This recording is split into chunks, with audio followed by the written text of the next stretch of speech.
Welcome to Coffee Break. My name is Michael Moret, reading today from Psalm 119, verse 73, where David prays, and he says to God, "Thy hands have made me and fashioned me.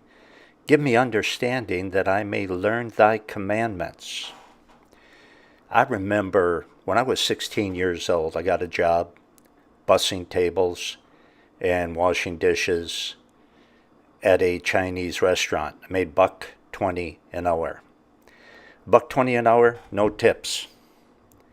And I saved up and I bought my first car. Was 11 years old.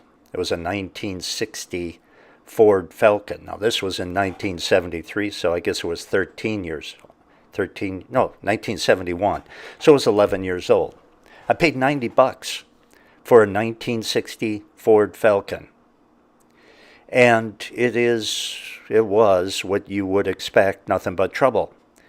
Laying in the snowbank with a wrench and a hammer, trying to change starters and generators and do all sorts of stuff like that, not knowing what I was doing, and freezing, and it was one thing after another with that car. I was so happy to get it at first, but then after a little while it became a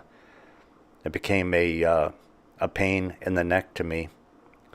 And, $90 was a lot of money to me. I'd take out a loan for that. But I did. And it was not much fun after a while. And one day on the way to the restaurant to go to work, the crankshaft died, whatever in the world that is. It broke in half, and my car died and stopped dead in its tracks, and that was it. And believe it or not, I was so happy because that thing had just been such a pain to me. Well, this verse kind of reminded me of that, because it says, "Thy hands have made me and fashioned me. Give me understanding that I may learn thy commandments." If God took the time to make us, if he invested his time in us and his energy in us, then we should take the time to learn how he wants us to behave. That car of mine never quite got it. I wish it would have. But God didn't make us so that we would be an irritation to him, any more than I bought that car so that it would be an irritation to me. God made us for his good pleasure.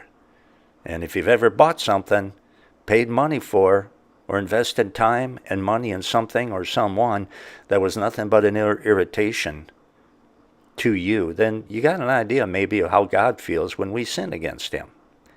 Let's live for him. He deserves that. This has been Michael Moret with another Coffee Break.